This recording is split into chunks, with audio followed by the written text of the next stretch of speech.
KingofPodcasts.com proudly presents The Wrestling is Real Podcast, because wrestling needs us. Brought to you by KingofAmazon.com.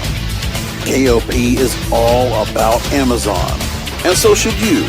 Go to King of Podcasts' special link at KingofAmazon.com. I'm not going to really talk too much about Hell in a Cell or Bound for Glory this past weekend. It's already said and done. We're in the dead zone of the year when it comes to Survivor Series and TLC that we have at the end of the year. The draft has been done. Everything that's been kind of significant for WWE is already done. Survivor Series is a non-factor. We're all waiting for WrestleMania season to come in, and then things will get started around Royal Rumble time, and we'll see where things go. Well, as for the company, they're basically waiting for the same thing when you look at what's going on. And that's how I start my Wrestling is Real Podcast, episode 570. Thanks for being here. King of Podcasts here with you. Glad to have you on board wherever you're finding the show, especially for those of you that have found me on Amazon Music. Thanks for finding the show. I really appreciate it. All right. So one of the things I want to talk about right off the bat, which explains where we are with things right now when it comes to the company, where they're going right now, is they're going to be leaving the Amway Center. The Thunderdome, I guess, will be leaving us pretty soon. In December. And originally the deal was going to end in November, but the sides came to a 1-month extension. And the idea is that NBA will be planning to hold normal games at normal arenas again in December. So because of the NBA, WWE can't do the Thunderdome anymore. The residency's done, and I guess they're not going to find another place to do that. But again, they want to go ahead and move forward. So WrestleVotes reported that WWE will be leaving the arena, and is currently looking for new arenas in Texas, North Carolina, and Illinois. So they need to find a spot where no team plays and is able to house the weight and power requirements of the setup. A newer arena is preferred as the weight of the Thunderdome, which won't work with older buildings, and a major travel hub is needed so talent can fly in and out each week. So they're going to continue to do the Thunderdome, it looks like, for the going forward. They also haven't talked about anything when it comes to having any shows going forward. There's been a thought about putting together a small team to look into the possibility of running outdoor shows. But again, we're having winter right now. Europe is dealing with the same thing, so that would be shot until the spring. I still believe there's going to be something where the company wants to go ahead and try to go live at some point. They're going to be the first ones. And I think leading up to WrestleMania, they'll figure that out. So I'd keep my eye out on January and see what they're going to do with that. Because that's one of the things that the company believes is going to help them out and get things back to normal. But let's talk about what it really comes down to. From the company standpoint, that's what they think is important. But let's really talk about the real problem going on with the company. When I think about it overall, title of the program, it survives on the Irate IWC, the base that's left of the company, and its legacy as the Major League of Wrestling. Resting on their laurels. And honestly, I think some of the things that WWE does right now, it's not just boring. Part of it is boring. But I think what they do on Raw, at the least, because they feel like the talent and what they're doing with storylines are boring. But what they are doing more than anything else is they're pissing off their audience. And they come back to go ahead and continue to sulk and be pissed off and be cynical over the product. So they're basically playing up to the internet wrestling community, to podcasters like myself. But again, I don't want to take the bait and go after low-hanging fruit and talk about all the things that are completely wrong, but I'll take a little bit of that tonight. I will take a little bit of it. But when you look at the whole picture, that's where we are. This company, the ambition that they used to have, the reasons they used to go ahead and really feel like they needed to go and do something for themselves was when the company was in a national expansion, and then when they had competition. WCW was competition for them. And they were also trying to do the national run to also go after those who were also trying to go national, like the AWA or World Class Championship Wrestling and others. And there was a competition there. And there was a lot of other wrestling companies out there. But again, WWE, I really feel like, they would suffer a little bit after a major victory, after they did a conquering in 2 major wars that they had of their company. When they fought against the other major companies, the promotions, the territories, when they destroyed the territories and took them out, took out the territories to dominate completely, they rested on the laurels and their legacy, and then they stretched it out for as long as they could until it got really bad. Remember, you had the heyday from 84 to about 92, and then when Hulk Hogan left, those next 4 years were really bad. It didn't take much time to really take things and fall apart. And they still had some decent stuff going on to kind of keep things going, but still. And things might have been a little bit better back then. But now, different story. You're talking about a company that has been resting on its laurels since 2001. They were able to stretch out with all that WCW talent. And they were able to stretch that out for so long until... Because remember, NWA and WCW, NWA already had kind of falling apart. And it wasn't until WCW was brought into light. And it took a good 5 years for that company to finally make some real stands. TNA was never a factor in the last decade of this company. It might have had a little bit of a blip that made people think, oh, they could turn the corner, but no.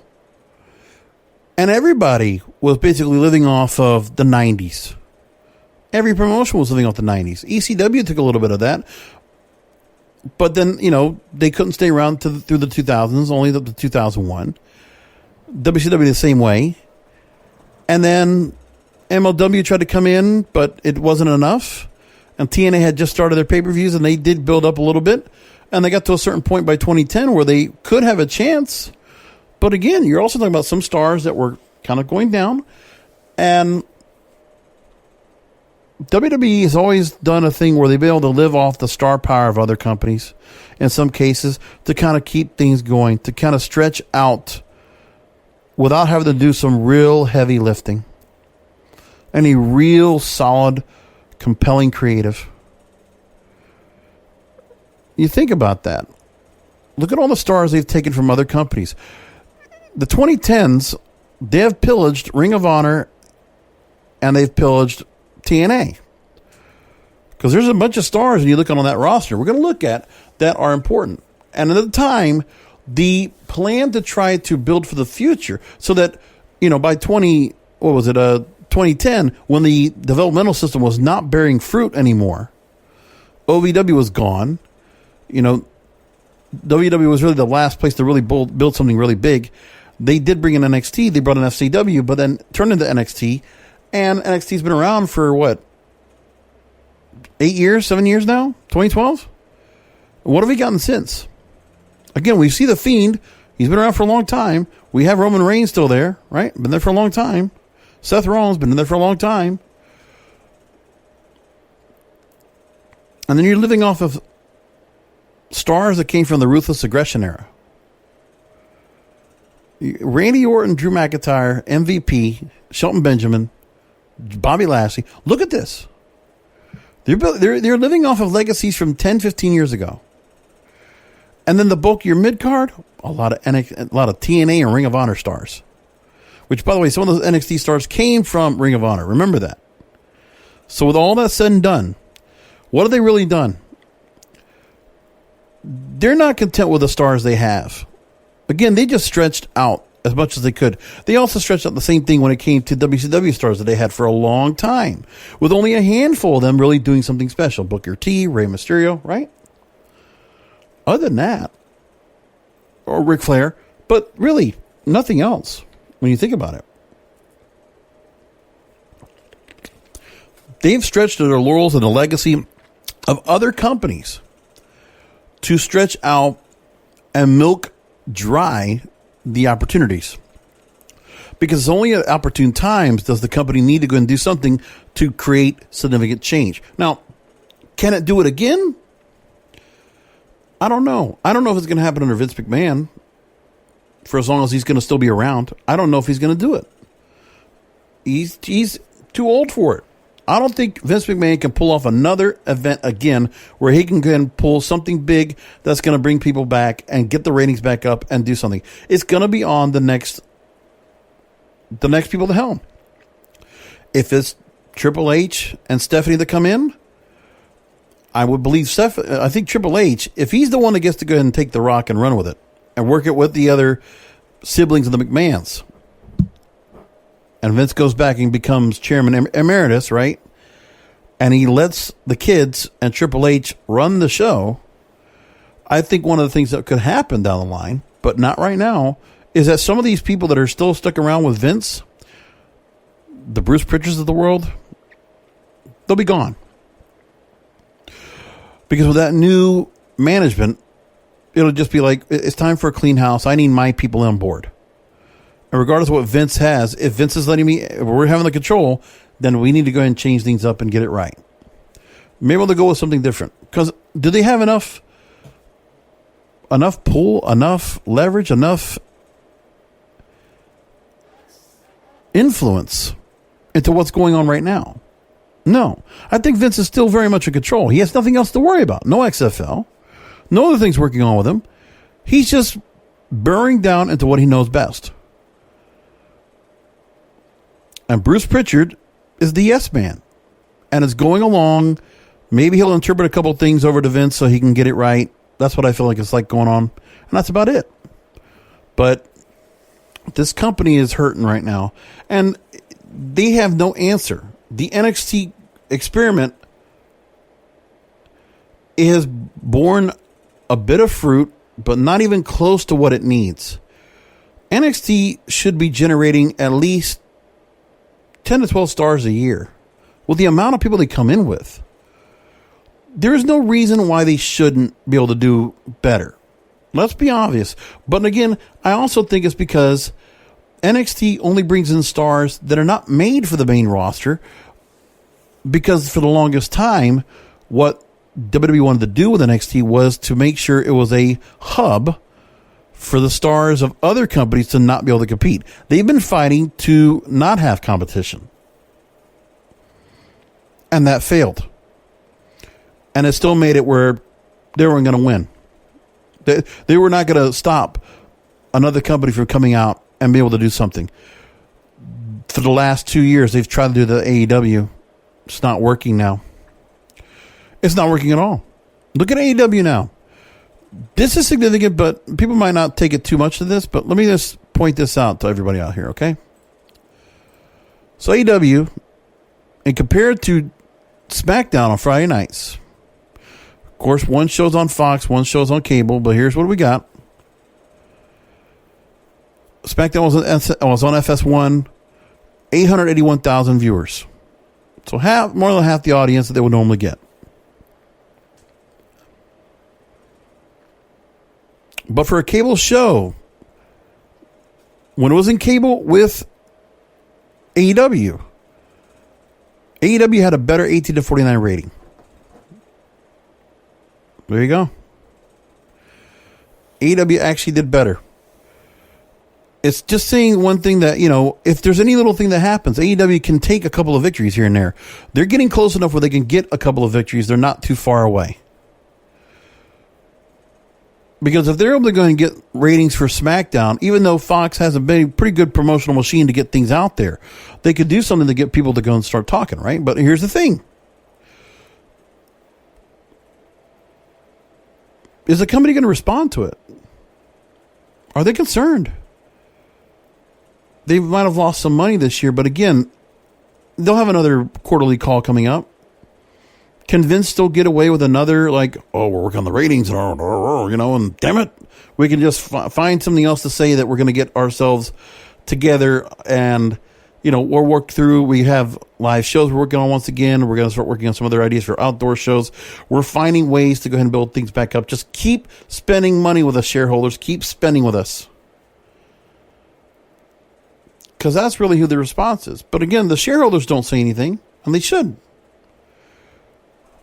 You wonder what Vince's bag of tricks will include in order to get the shareholders all interested? Well, we got Roman Reigns back. That's what brought the ratings back up. Yes, that's true. What else could they do? Well, we're going to get back some of our older stars to come back in time for another run with things. Goldberg might come back. Oh. Well, Bleacher Report put out a story saying, sorry, Goldberg, empty-calorie booking will only hurt WWE in the long run.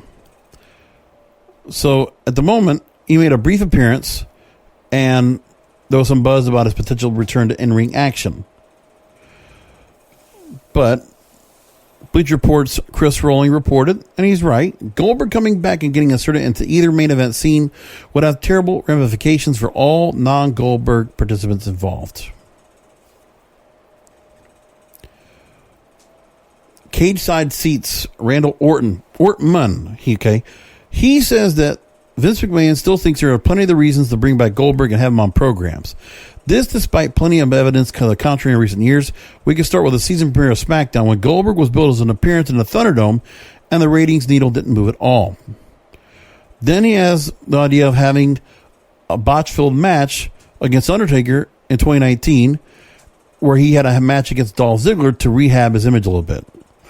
And then he had an unprepared side stripping off the title off the Fiend. And then had a forgettable quick title loss to Braun Strowman. And everybody pretty much probably forgot about that. The company's still trying to recover from Goldberg's recent run. While the company booked itself into a corner by making Wyatt far too strong, it ruined the Fiend, basically. And one could argue he hasn't been the same since. Strowman's title run after putting Goldberg down was one of the most forgettable for a big belt in recent times. But now, the company should know going for ratings bumps in this audience-less era just doesn't make sense and or work. And the lack of crowds feels like a big part of the reason a guy like Brock Lesnar hasn't returned either. Goldberg's RM presence doesn't feel the same without the crowds there. In all seriousness, the audience-less era has been a low-key boon. It did land the lead role to Drew McIntyre. He's run away with it. Odd as the lack of crowds have been, his dominant run is something fans will remember for a long time. He's a main event threat now, a headlining superstar for the remainder of his career. Yeah, that's true. And then they point out plenty of examples. Sasha Banks and Bayley have stood out. Randy Orton putting on some of his best work of his career. And Roman Reigns exceeding the wildest of expectations as a heel. He's just getting started. There's more about Goldberg with this, but I'm not going to talk about this. But here's the thing, too. That story right there tells you a couple of positive things this company has to build off of. You want to know how positive it is? Look at the power they have. Sasha Banks is featured in the second season of The Mandalorian on Disney+. Do you know about that? Yep. So Sasha Banks' real name, Mercedes Varnado. She'll be appearing in the second season of Mandalorian. And it was confirmed last month when Banks appeared in the season 2 trailer. So she's been a hot topic of discussion in fanboy circles for much of 2020. So far, the character most mooted in association with the wrestler is Sabine Wren, who has previously only appeared in animated form in Star Wars Rebels. And Disney and Lucasfilm are known for playing things close to the vest and haven't confirmed Banks' part, and likely aren't going to until we see her on screen. So Mandalorian starts this Friday on Disney+. So Banks will join a pretty good cast of characters: Pedro Pascal, former MMA star turned actor Gina Carano, Carl Weathers, and Giancarlo Esposito, and Baby Yoda, of course. Given the success of the show, which landed numerous Emmy nominations, including Best Drama Series for Season 1, and the cultural magnitude of Star Wars, her turn in The Mandalorian could be potentially her breakthrough in Hollywood, like Dwayne "The Rock" Johnson and John Cena before her. Anybody who watches her on Raw and SmackDown knows that Banks, age 28, oozes star power and charisma, and it's only a matter of time before we see her on a Hollywood billboard. But for the uninitiated, consider this a primer on the newest edition of the Mandalorian cast. So they go through the whole thing about Sasha Banks, and I'll tell you, she's 28. Nobody's thinking about the age. Sasha Banks in her prime, and if she wanted to go and move into Hollywood and do something else, she doesn't have to be an Instagram influencer, and she doesn't have to go and stay with the company. She took some time off. She's kind of done her own thing. We don't know what she wants to do next. She is married. she has kind of her own position where she wants to go. She's having a good time right now holding the belt, that's for sure. You ever think of the Mandalorian appearance? That might be one of the reasons why she got the belt. Could be partially. She might be a title holder and might get people, because the Mandalorian will draw some people to SmackDown. I think that might actually happen. So the company booking her good right now would be beneficial. They do know having her out there will be a big deal. Okay? In her 5-year run on national TV, she has become one of the most popular stars in WWE, making her prime for Hollywood crossover. She has 4.8 million Instagram followers, 2 million Twitter followers. So keep an eye on it. Sasha Banks could become the next big star. We already know Becky Lynch, if not being pregnant, she would have found more work. She would have been cast in something as well. We already knew that. There was a talk of her being cast in something for Marvel. We see it happening. Again, there are some stars that come out of this realm, and again, WWE will not be able to hold on to them for long. Which is why it's more important than ever. And Roman Reigns will also have that movie career. I guarantee you that too. It's not going to be, remember, these wrestlers will not stay here as lifers. It's not going to happen. And Vince McMahon needs to understand that. So it's more important than ever. You're not going to have Drew McIntyres and Randy Ortons all the time. Those guys are going to get older. You have a number of years left for them. And you have others you're bringing on board that you have. But again, you have to keep the bullpen filled. You have to have a bench you can go to that's reliable, that's out there and ready to go. And by neglecting this issue, and by not doing the right thing and taking all these potential stars that you have and building off of them, they're hurting themselves in the long run. As we've heard, you can't bring Goldberg back for another run. You don't want to just bring other stars back like Brock Lesnar again. You can't do that now. You can't do it all the time. You can't do the ratings bump. That doesn't work anymore. And as for the company, something's going to make them have to change. But as long as they worry about the fact that the IWC, the Irate IWC is around,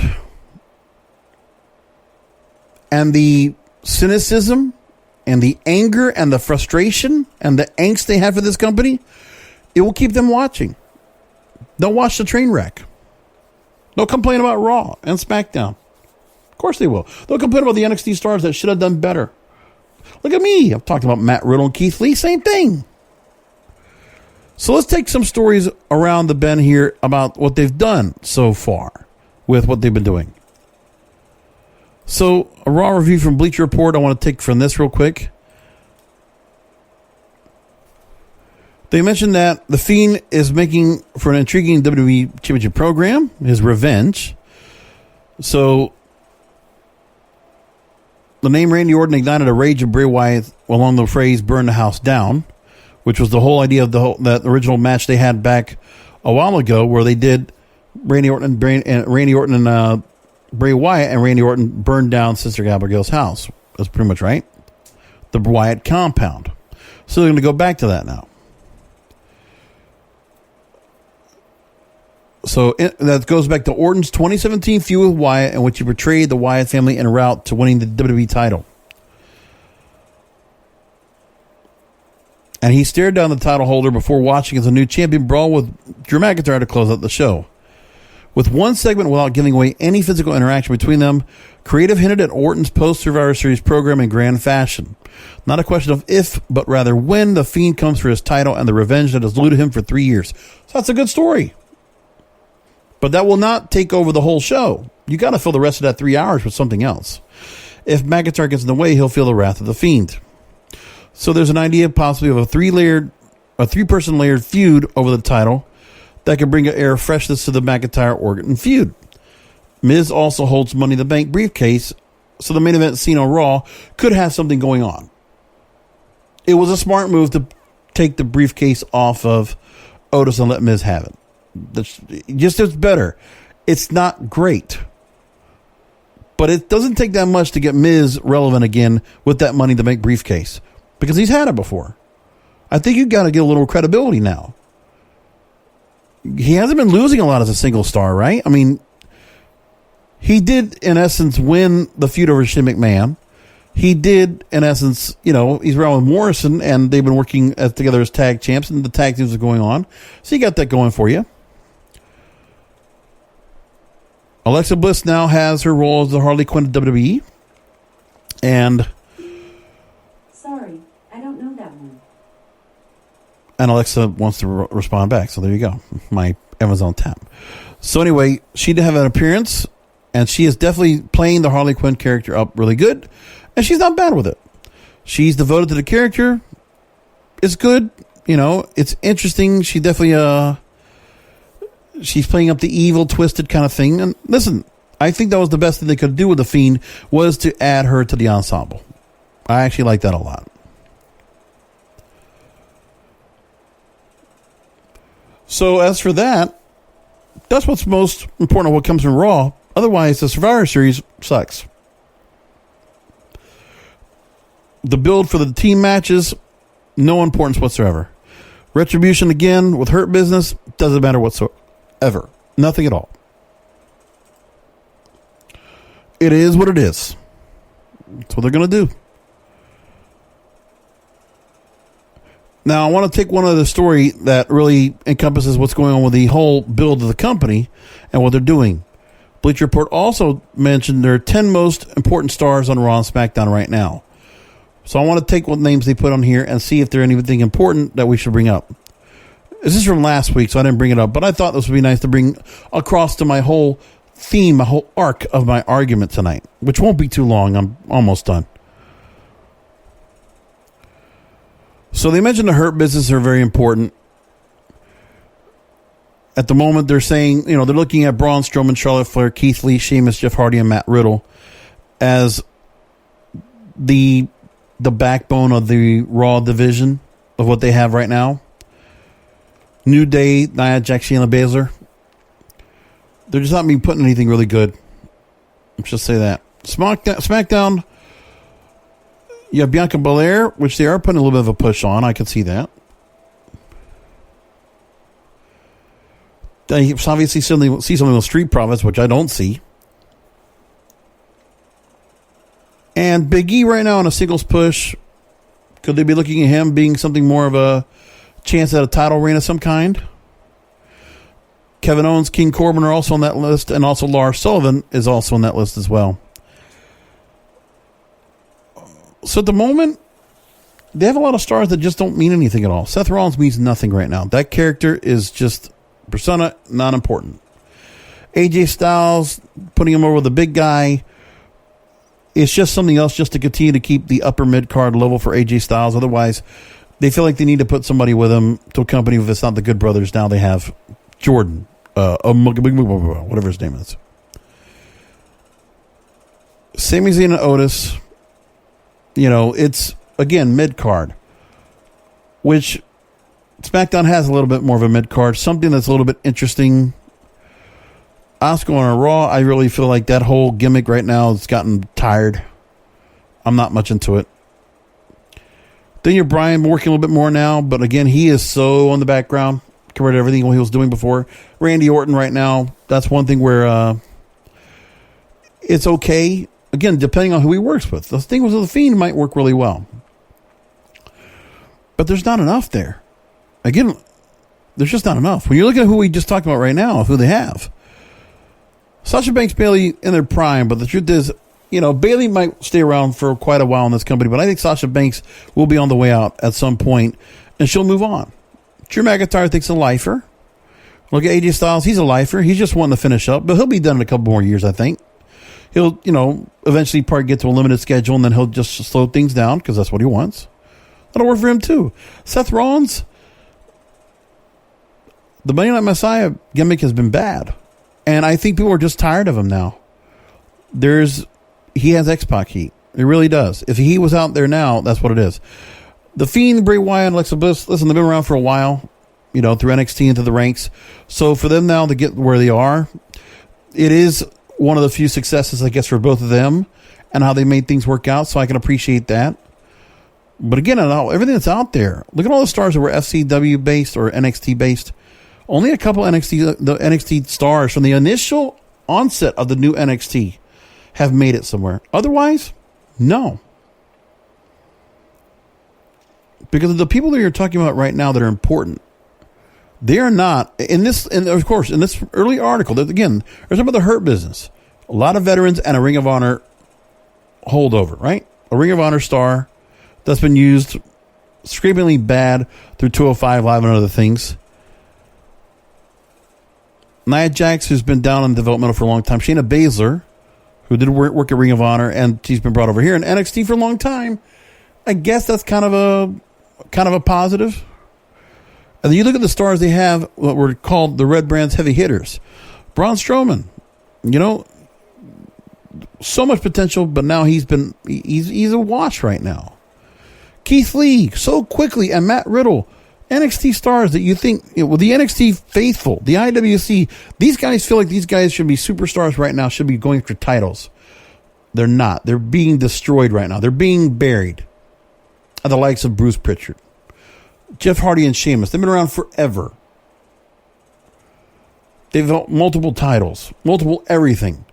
How many times can you just repackage these guys and get them back out there again and again and again? Big E's been around for the NXT days. That might be somebody that actually makes his way through. But again, taking something that was actually kind of working, the NXT gimmick, like he was already getting popularity 6 years ago, right? The New Day thing was something that he had, and that probably has helped. But now it is time for Big E to finally get his push. Long time due. Kevin Owens, Ring of Honor. King Corbin, NXT, yeah, you can say it's a bit of a success. Lars Sullivan we don't know what he's going to be. We don't know how it's going to turn out. To wrap things up, there are a few things that are going on when it comes to some disgruntled former WWE superstars I want to go bring up, which, hey, it's going to happen. These things are all about everybody gets a little upset, right? So there's a couple people that decided to talk. One is Karlee Perez, best known as Maxine.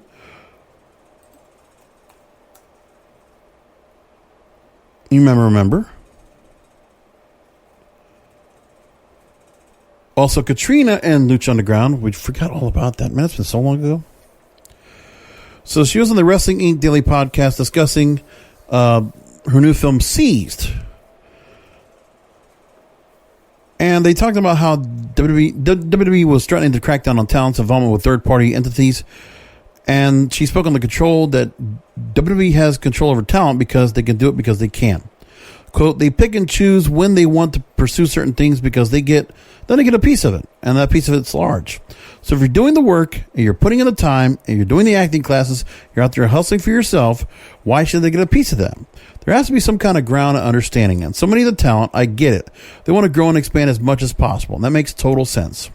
They're in front of, millions of people already, and they can expand a brand. And of course, Dwayne is one of the largest we could think of with brand expanding from wrestling into Hollywood. So why wouldn't you want to do that? They look at him, and that's inspirational. If he can do it, well then I can expand this brand. But now WWE has that control on who gets to do who and who does and who doesn't win and why and where. They do it because they can.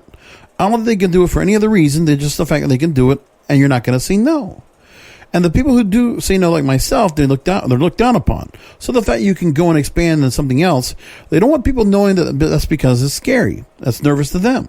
So they don't want the talent knowing that, wow, people have left and went and did other things and expanded on it. That's not the kind of image they want to push. There we go.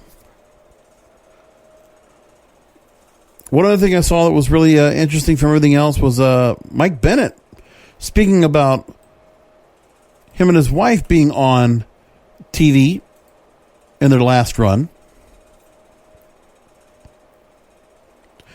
Mike Bennett was on the two-man Power Trip of Wrestling podcast.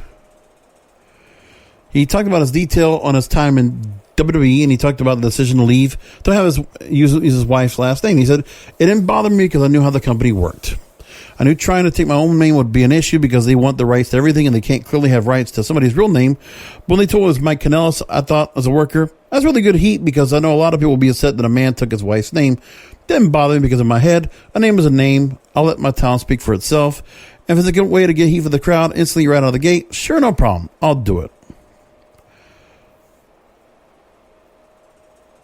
It did bother him when they said they didn't turn the story of his last name into a storyline.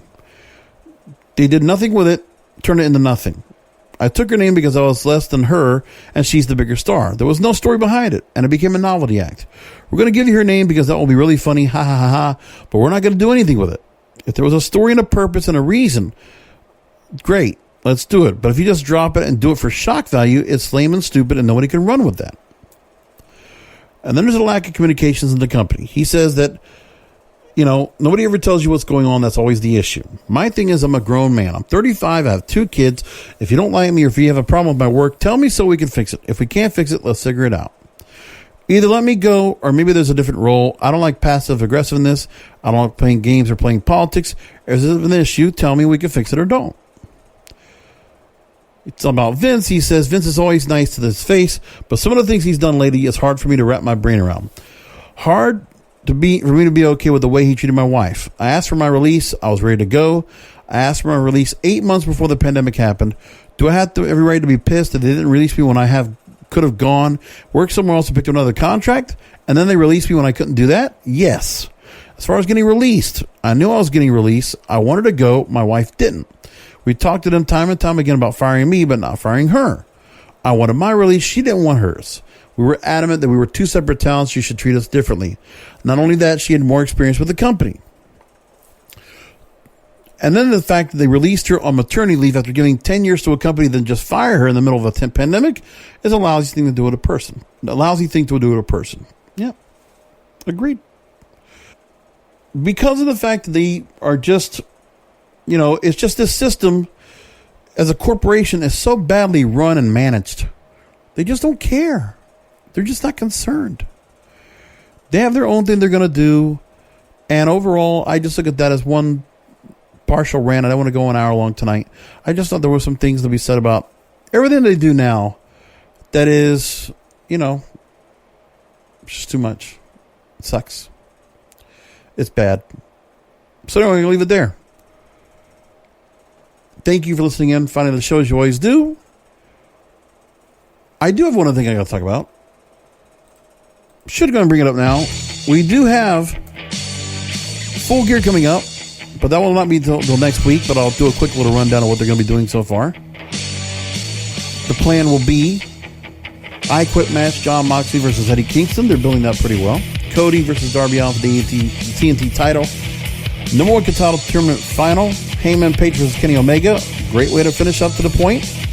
Kenny Omega now building up to his heel character as the Cleaner once again.